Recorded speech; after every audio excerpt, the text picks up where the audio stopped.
Hi guys, final game of the season this week. I'll wrap things up next week and then we'll take a week off before beginning Season 4. Last week we had a choice from Andrew. Carnival, developed by Gremlin and released by Sega in 1980. On the face of it, this game looks pretty shit. It's 1980, so basic graphics and only a few colours. But behind it is actually a pretty solid game with more depth than you'd expect. This is a shooting gallery game, where you have to shoot everything on screen, including the pipe spinning at the top.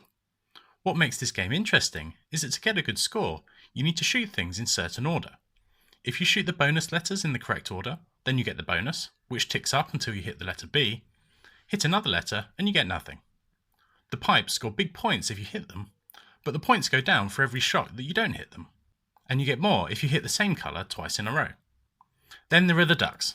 The fucking ducks. When they get to the bottom row, they will fly down and steal 10 of your bullets if you don't shoot them first.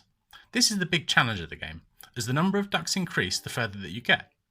On any given level, ducks will continue to appear until the rate that they appear becomes unmanageable and it's game over. This means strategies to milk points on any given level have quite a bit of risk associated with them, and this game is actually where the phrase "fuck a duck" originated from.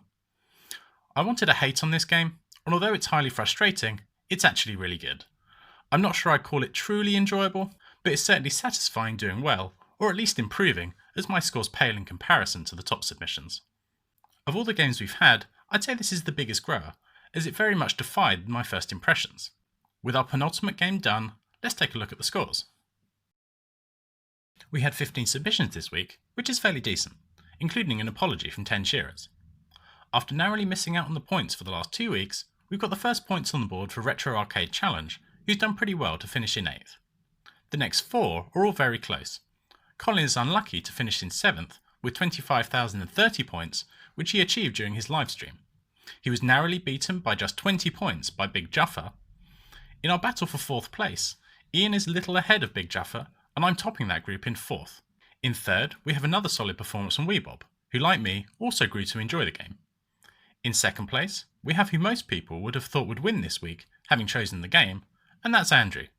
But winning this week with a great score and a performance that can be viewed on his Twitch, back to his winning ways, is Charlie Farr. Well done to Charlie, and it's great to have him back competing again, given how good he is at these old arcade games.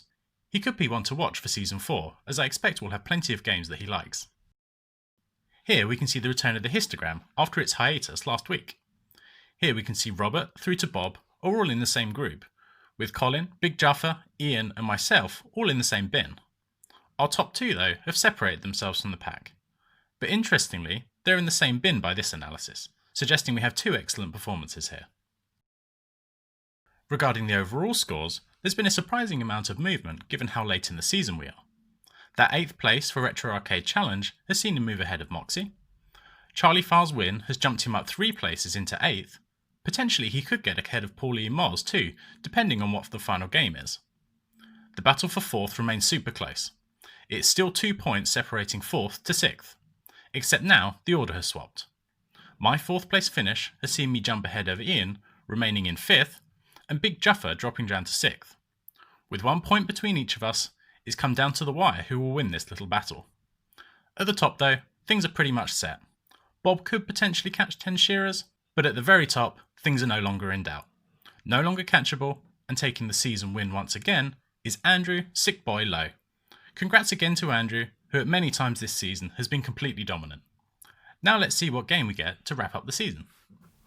So for the final time this season, we've got all the games loaded in. With Charlie Farr winning last week and not submitting any games, nothing is boosted. I hope we get something good to finish the season with. If not, we're playing Dodonpachi. So let's set the selector going for one last time. There we go. And we'll hit it again. What have we got? Okay, we've got Mr. Do from Ye Olde Gamer Steve.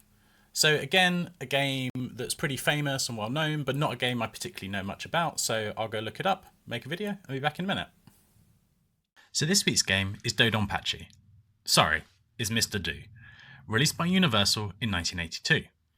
As soon as I saw this, it made me think of Dig Dug that we had earlier in the season, and the game mechanic looks pretty similar. Dig Dug was released in April of 1982, and Mr. Do in September of that same year.